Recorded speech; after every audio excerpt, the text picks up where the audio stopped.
दोस्तों, भोले भंडारी, मैं उस परम सत्ता को नमन करता हूँ। आज की देवाणी जनवाणी मंगलवाणी।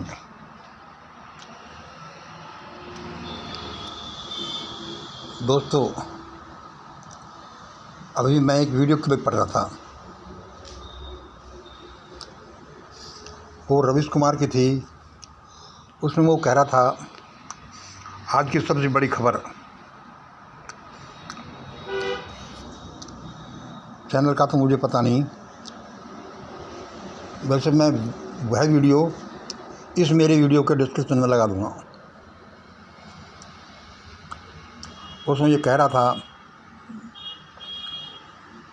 कि नीतीश नायडू एनडीए छोड़ करके कांग्रेस को फेवर कर रहे हैं और मोहन भागवत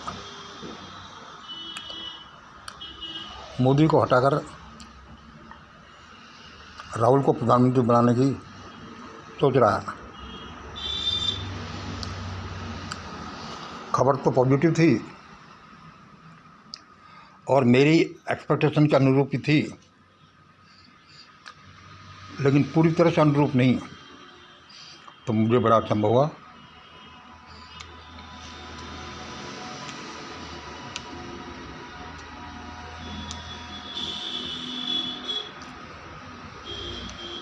मैंने कि देखो, ये आरएसएस का मुच्छल कभी क्या करना चाहता है, कभी क्या करना चाहता है।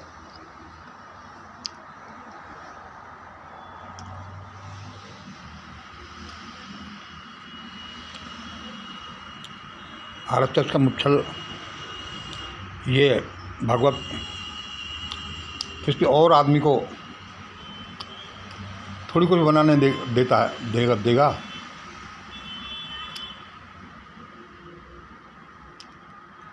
ये तो पक्का मनवादी है, ब्राह्मण है। इसका बस चले तो हमेशा के लिए प्रधानमंत्री का पद ब्राह्मणों के लिए आरक्षित कर दे, या फिर ब्राह्मणों को कोई पिल्ला या उनकी कोई अवैध संतान हो, या उनका कोई पामेरियन डॉग हो, या कोई जर्मन शेफर्ड हो, जो कि 100% ब्राह्मणों कहे में चले, उसको बनाएगा। जैसे कि उसने इस अनपढ़ फर्जी डिग्री वाले मोदी को बनाया और दूसरे ब्राह्मण प्रधानमंत्री बनते रहे। ऐसा चाहता होगा कि अब मोदी नहीं तो यार राहुल को ही बना दो। राहुल को वैसे भी परिस्थितियाँ ऐसी हो रही हैं कि वो प्रधानमंत्री बने, तो उसमें क्या बुराई है। लेकिन इसमें एक बड़ी बाधा आकर खड़ी हो गई। वह बाधा क्या है कि अब भारत का प्रधानमंत्री वही बनेगा जिसको ये मंगल चाहेगा। दोस्तों, नोट करो आप तरह, भारत का प्रधानमंत्री वही बनेगा जिसको ये मंगल चाहेगा। ऐसा कदापि घटित नहीं होगा कि अब मोदी नहीं तो राहुल को बना दो,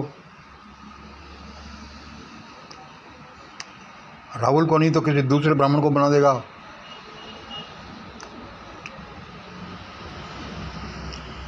इस बेचारे मुच्छल को पता नहीं इस सब के पीछे कौन कौन सी ताकतें काम कर रही हैं।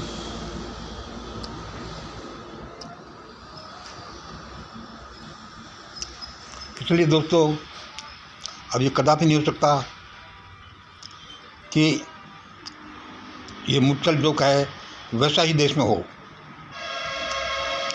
इनको मोदी भागवत को मैंने कह दिया है, पहले ही कह चुका हूँ कि अपना टाइम पास करो भाई, समय बदल चुका है और अब नई दुनिया का आगाज़ होने वाला है। लेकिन ये तो कुछ समझते ही नहीं। इनको ये बिल्कुल ही पता नहीं है कि दुनिया कैसी करवट ले चुकी है। बेचारे पशुओं को, डॉक्टर को क्या पता हो सकता है अब क्या होने वाला है। इसलिए दोस्तों,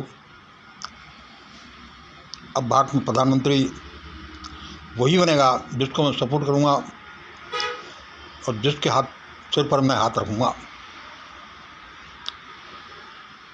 ये असल में मेरा कुछ करना नहीं, उस परमपिता परमेश्वर का, उस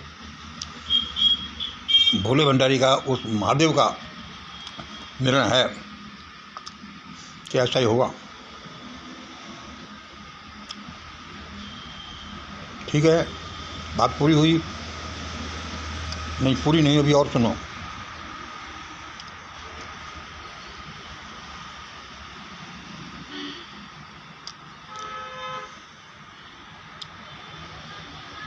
भारत के ब्राह्मणों ने जो भारत की दुर्गति की है,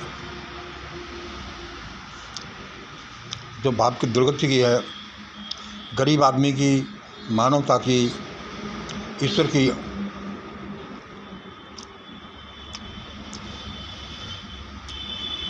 इस देश में शिक्षा की, स्वास्थ्य की, नियमों की, कानून की जो धज्जियां उड़ाई है भारत के ब्राह्मणों ने, इससे परमात्मा बहुत नाराज है। इसलिए अब ये भूल जाओ कि भागवत के कहने से ही कोई प्रधानमंत्री बनेगा, कोई नहीं बनेगा। और नीतीश नायडू, ये बेचारे छोटे छोटे से दलाल बच्चे, इनकी तो आप छोड़ो, ये तो वही करेंगे जिधर मेरा इशारा होगा, जिधर मेरी इच्छा शक्ति होगी। मेरी इच्छा शक्ति इतनी तगड़ी है कि मैं जिधर इशारा करूँगा ये लोग वैसा ही करेंगे। इस बारे में आपको एक कहानी का सत्य कथा सुनाता हूँ।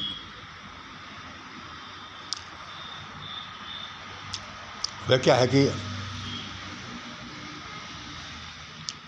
आज से कोई 50 साल पहले की बात होंगी। इस समय मेरी उम्र लगभग कोई 70 साल है, तो 50-48 साल पहले की बात होंगी, जब मैं 18-19 साल का था और बस मैंने मेरी शिक्षा एमएससी फिजिक्स से पूरी की थी।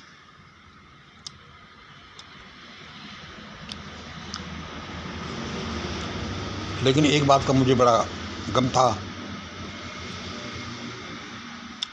मैं परमपिता परमेश्वर को भला बुरा बोलता रहता था, ये तूने गलत किया, ये तूने गलत किया, ये नहीं करना चाहिए, ये करना चाहिए था, ऐसे ऐसे, भगवान तेरी दुनिया बहुत बुरी है। तो एक दिन भगवान ने मुझसे बोला,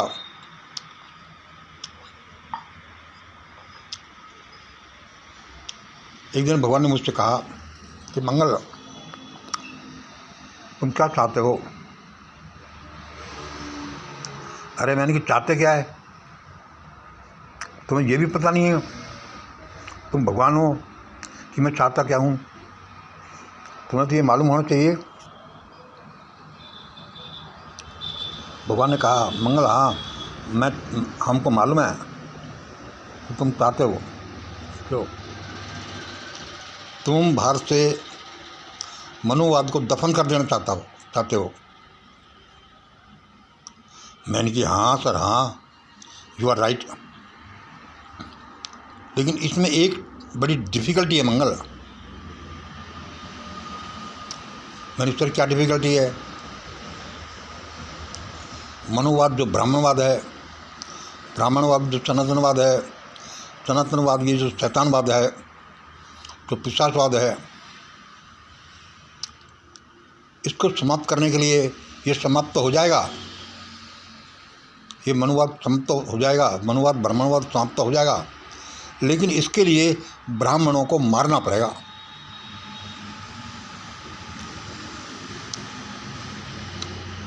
मैं सुनकर सुनने रह गया।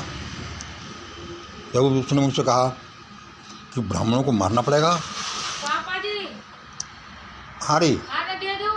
अभी रुक जाओ, अभी मैं वीडियो बना रहा हूँ, इसको बंद कर दो।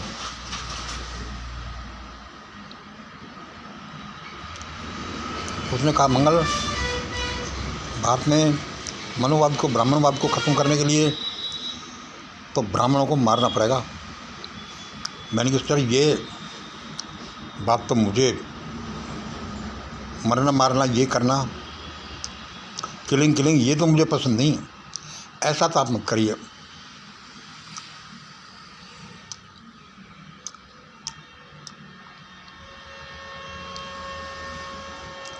थोड़ी देर तक भगवान मेरे पास खड़े रहे और बोले तो फिर कैसे करें मंगल। मैंने कहा भगवान कुछ भी करो।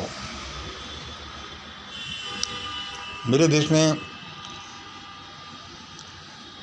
1947 में बड़ा खून बहा, मैंने सुना है।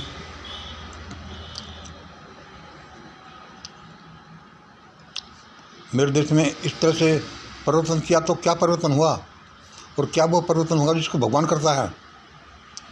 आपके पास तो ऐसी ऐसी स्कीमें हैं कि कुछ भी आप कैसे भी किसी भी तरीके से कर सकते हो।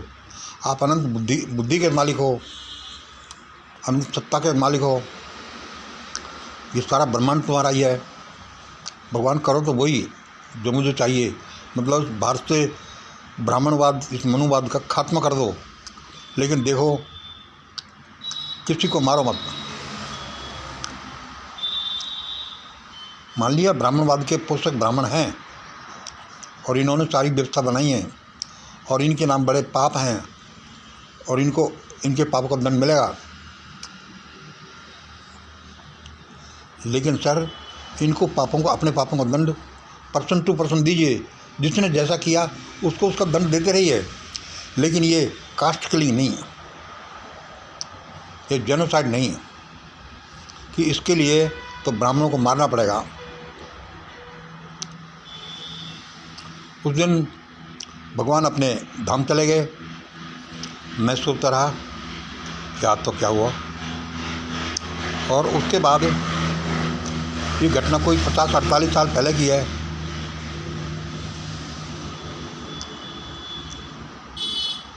उसके बाद मैं लगातार प्रार्थना करता रहा हूँ कि भगवान ब्राह्मणों की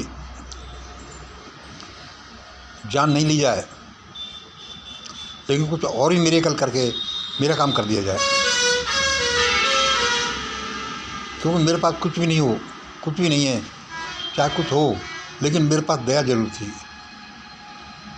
और दूसरे लॉजिकली भी देखो कि आज जो ब्राह्मण हैं, उन ब्राह्मणों ने क्या है।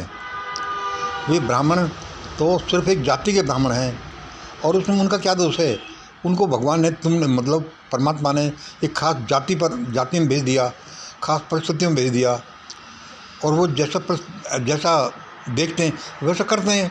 फिर धीरे धीरे वो चीज़ सीमेंटेड होती हैं आदतें जो, और फिर ऐसा उन्होंने किया है। और ब्राह्मण जाति को मारने से उसके बच्चे और स्त्रियां, लेडीज़, सबको मारना पड़ेगा, भाई ये मुझे मंजूर नहीं। दोस्तों बात आई गई हो गई, वो परमात्मा अपने धाम चले गए, मैं अपने घर पर रहा। लेकिन इन बातों को 50 साल लगभग हो गए। उस भगवान ये कह कर गए कि मंगल देखते हैं, भाई ऐसा कर लें, लेकिन इसके लिए तुम अभी मत चिल्लाओ, हो तो ऐसा ही जाएगा। भारत से ब्राह्मणवाद, मनुवाद खत्म हो जाएगा और इन लोगों को आप किलिंग नहीं चाहते तो नहीं होगा, लेकिन इसमें देर लगेगी। मैंने कहा सर कोई बात नहीं, देर लगे तो लग जाए, अभी भी तो दुनिया चल रही है, कुछ समय और चलाओ। मुझे पता नहीं था कि 75 साल लग जाएंगे, इतना समय लग जाएगा। और नरेंद्र मोदी जैसा पागल, खूंखार, भयानक दरिंदा, एक चौपाया, एक पिशाच के हाथों में भारत की बागडोर आएगी और जो भारत में ऐसी परिस्थितियाँ पैदा करेगा जो आज हो रही हैं।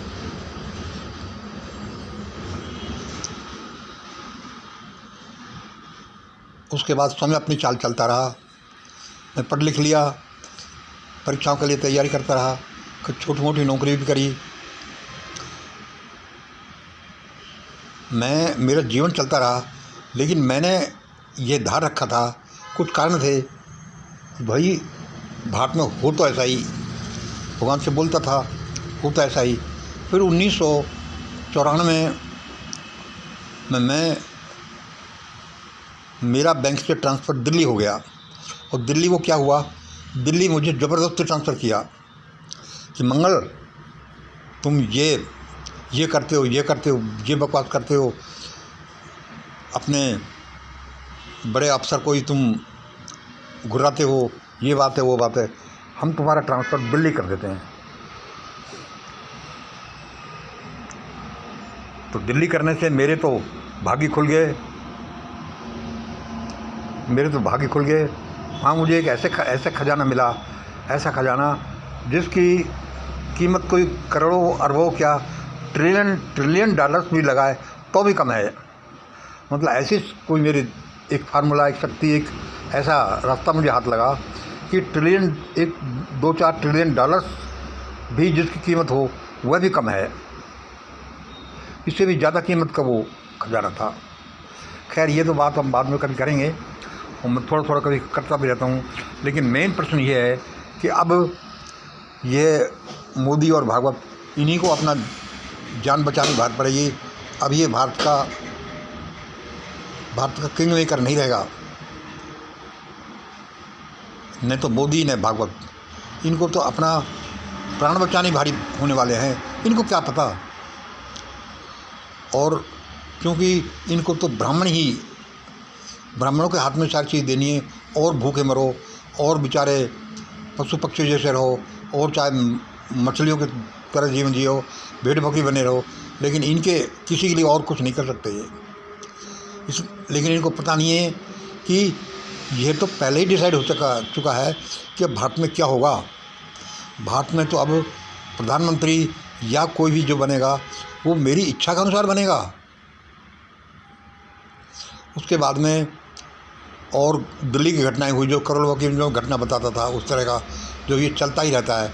और आज ये हालत है कि भगवान मुझसे कहता है, उसने कहा है कि मंगल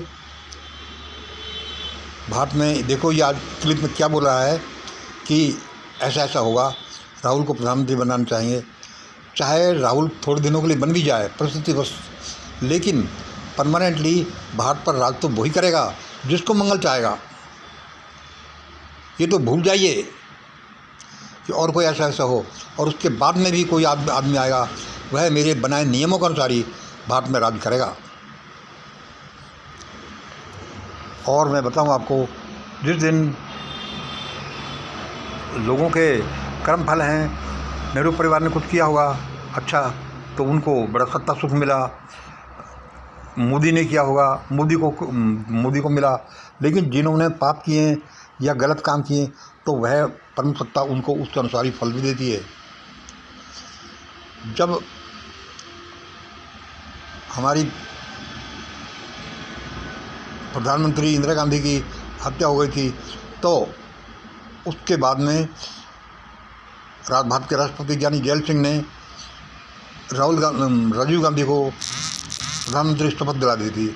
मैंने उसी दिन कह दिया था कि इस बेचारे बच्चे को मरवाओ मत, अरे ये क्या जाने, हवाई जहाज चला था। भारत का शासन करना एक अलग चीज़ है, और ये हवाई जहाज उड़ाना अलग चीज़ है। ये एक चीज़ का एक्सपर्ट हो सकता है, सभी चीज़ों को थोड़ी हो सकता है। देख, बेचारे को मरवाओ मत, मैंने ऐसा ही कहा था। और सचमुच में बात में ऐसा ही कुछ घटना इस तरह से बनी कि राजीव गांधी को जाना पड़ा, और वो भी बुरी तरह से दुनिया को छोड़ कर गए। तो मैं ये तो नहीं कहता, एग्जैक्टली आपको बताता नहीं सारी चीज़ें, लेकिन अब दोस्तों, भारत में शासन की बागडोर उसी आदमी को मिलेगी, और वे लोग ही चलाएंगे जो मेरे ग्रुप में होंगे, मेरे फ्रेंड्स फॉलोअर्स होंगे, मेरे कोवर्कर्स होंगे, और जो मेरे आइडिया को, स्ट्रेटजी को, मेरे प्लान को इम्प्लीमेंट करेंगे। इसको तो भूल जाइए। ये मुच्छल क्या कहता है, राहुल गांधी क्या कहता है, नायडू क्या कहता है, नीतीश क्या कहता है, सब सारा स्टॉप, बंद हो जाओ। ये सुन लो, और नहीं सुना तो उनके साथ और भी बुरा होगा। अब तक तो कर्म फल के अनुसार ही मिलता है, उनके साथ बुरा हो सकता है। और भारत के जो ब्राह्मण हैं, जो मुच्छल राज्य, ये जो भागवत जैसा मुच्छल इन ब्राह्मणों को मरवा देगा, मोदी इन ब्राह्मणों को मरवा देगा, ये आपने अपने स्वार्थ समझ के। लेकिन असल में तो ब्राह्मणों को मैंने बचाया। उसी दिन आज से 50 साल पहले भगवान कह रहे थे कि भाई ये तुम्हारा आइडिया इम्प्लीमेंट करने के लिए हो जाएगा और देश से मनुवाद ब्राह्मणवाद खत्म हो जाएगा, लेकिन इसके लिए ब्राह्मणों को मारना पड़ेगा। और तो मुझे ये मंजूर नहीं था। तो इसलिए दोस्तों, अब ये आप कान खोलकर सुन लीजिए। और ब्राह्मणों को ही नहीं, ब्राह्मणों के पिछले लोगों को, उसने जो कहा था कि ब्राह्मणों के पिछले लोगों को, सपोर्टरों को, फंडर्स को और इनको मजबूत करने वाले सबके साथ बुरा होगा। क्योंकि ब्राह्मणवाद तो मिटने वाला है, मनुवाद तो मिटने वाला है, लेकिन ब्राह्मणों इतनी अक्ल नहीं कि वो सने सने इसको मिटने दें और अपना भी अस्तित्व बरकरार रखें। इसलिए इनके अस्तित्व के लिए संकट पैदा हो गया था और अभी भी इनको बचा लिया गया है। लेकिन अभी भी ये नहीं माने तो इनके लिए भारी संकट पैदा होगा। और इनके लिए नहीं, इनके सपोर्टर्स, इनके लंगोटे यार जैसे बनिए, चोर चोर मौसेरे भाई, या जैसे कोई और भी है, उन सब के लिए संकट की स्थिति पैदा होगी यदि इसी रास्ते पर चलते रहो। और इन लोगों में इतनी अक्ल नहीं है कि ये तो इसी रास्ते पर चलेंगे, इसलिए ये लोग संकट में पड़ेंगे। और यदि इन शब्दों का अर्थ समझ के जो मैं बोल रहा हूँ, जो देववाणी है, जो भगवान ने मुझे बोला है, इसी को बोलो मंगल, तो फिर इनके प्राण बच भी सकते हैं। लेकिन कैसा भी करो, भारत में इन ब्राह्मणों को और इनके सपोर्टर्स को, इनके हेल्पर्स को, जैसे बढ़िया या कोई जैसे और भी हो, उन सबको भारत में चूहा बनकर चूहे की ज़िंदगी जीनी पड़ेगी। मतलब इतने असहाय रहेंगे कि आप अपना जीवन पूरा करने के लिए वो चूहे जैसा जीवन जिएंगे। क्योंकि इन लोगों ने और भी तो हज़ारों साल तक करोड़ों लोगों की ज़िंदगी भयानक तरीके से संकटों में डाल दी और उनको चूहे जैसी ज़िंदगी दी। इसलिए दोस्तों, अब ऐसा ही होगा। ये बेचारे मुच्छल की कोई औकात नहीं जो अब इस देश में गद्दी का निर्णय कर सके कि कौन बैठेगा गद्दी पर, कौन नहीं बैठेगा। अरे ये तो मेरा काम है, इसका डिसाइड तो मैं करूँगा। और भाई ये मेरा भी क्या है, मुझे तो भोले भंडारी ने बोला है, भगवान ने बोला, उस परम सत्ता ने बोला है, इसलिए मैं बोल देता हूँ। वरना मेरी भी क्या औकात है इस अनंत ब्रह्मांड में। यहाँ किसी की औकात नहीं, यहाँ उस परम सत्ता की औकात है। और वो जैसा करती है या करवाती है, हर इस ब्रह्मांड के कण कण को, हर एक प्राणी को, हर एक चीज़ को वही करना पड़ता है। तो दोस्तों, आज की छोटी सी यही देववाणी थी। मुझे बताया गया है कि ऐसा हो रहा है। मैंने कहा यार बड़ी दादागिरी है इस मुच्छल की, और देखा कितना दबदबा है इसका। अब इनका क्या हालत होने वाला है आप देखते जाइए। इसलिए दोस्तों, इसलिए मेरे ब्राह्मण भाइयों, बढ़िया भाइयों, इन लोगों के कहने पर मत चलिए। ये आपको सचमुच में मरवा देंगे। और इतने बकवास लोग हैं ये कि ये पूरे देश के पूरे 140-45 करोड़ लोगों को भी मरवा देते। लेकिन ये तो ईश्वर की प्लानिंग कुछ ऐसी है कुछ करने की। इसलिए अब ऐसा ही होगा जैसा मैं कह रहा हूँ। अब भारत में शासन करने वाला, इसको संचालित करने वाला तो वही होगा जिसको मैं चाहूँगा। और यह अकाट्य सत्य है। इससे कुछ लोग कुछ अर्थ निकालना चाहें या कुछ शिक्षा लेना चाहें तो ले लें, नहीं तो कोई बात नहीं, आपकी मर्जी। मैं तो बोलता रहता हूँ भाई, मेरा क्या है, मैं तो सड़क छाप जैसा आदमी हूँ। जैसा भगवान बोलता है मैं बोल देता हूँ। और भगवान क्या है, कैसा है, क्या बोलता है कि नहीं बोलता, ये सब रहस्य की बातें हैं। अब ये ऊपर वाला जाने या आप लोग जाने। जय हिंद, जय भारत। सबके कल्याण के लिए मैं ये बात करता हूँ कि सबका जीवन अच्छा रहे। ऐसा नहीं कि ब्राह्मणों को ये कर दिया। अब देखना कि सारे शंकराचार्य, सारे मंदिरों के पुजारी, सारे मोदी साहब, भागवत एंड कंपनी जैसे लोग, बीजेपी, आरएसएस वाले लोग, ये सब चूहा बनने वाले हैं और मुश्किल से इनकी ज़िंदगी बचेगी। ऐसे ऐसे चिल्लाते जाएंगे कि अरे भगवान मार दे भाई, ऐसा तब हमने, लेकिन हम फिर किसी को नहीं मारा जाएगा और उसकी ज़िंदगी पूरी करने दी जाएगी। और वह भी पूरी तब करने दी जाएगी जब वो ढंग से चलेंगे, परिस्थितियों को समझेंगे, भगवान से माफ़ी मांगेंगे। जिन लोगों के साथ अन्याय अत्याचार किया है उन लोगों से माफ़ी मांगेंगे और अपनी हरकतों को बदलेंगे, और इनकी आने वाली औलादें भी इस बात को समझेंगी। वरना ऐसा ही होगा जैसे इन्होंने बाकी लोग बहुत से लोगों के साथ कर दिया कि पीढ़ी दर पीढ़ी का ऐसा दुष्चक्र चला दिया, जिसमें कोई भयानक चक्र से निकल नहीं सकता। टकरा कर, चिड़ कर, चिल्ला कर, भूखा रह कर मर जाए। अब वह सारा बंद होने वाला है। आप इन बातों को लिख लीजिए, मेमोराइज कर लीजिए, याद कर लीजिए और सेव कर लीजिए, और देखना कि ये एक दिन सनद रहे और काम आए। आप बताएंगे कि हाँ, ऐसा आदमी ने बोला था और ऐसा ही हो रहा है, और ये सारी दुनिया काम आएगा। होना तो ऐसा ही है। मेरा क्या है, मैं कुछ नहीं कर रहा, ये तो भगवान शिव ने जैसे बोला है, वो परमपिता ने बोला है, जैसा मुझे बताया जाता है और जैसा मैंने उससे गैदर किया है वैसा मैं बता रहा हूँ आपको। मैं तो एक साधारण सा, नहायत साधारण जीवन जीने वाला आदमी हूँ। मुझे सब थोड़े बहुत कोई गुण होंगे, नहीं तो ज़्यादातर अवगुणी मुझ में रहे हैं, तभी तो मैं जनसाधारण हूँ। आज इतना ही। जय हिंद, जय भारत।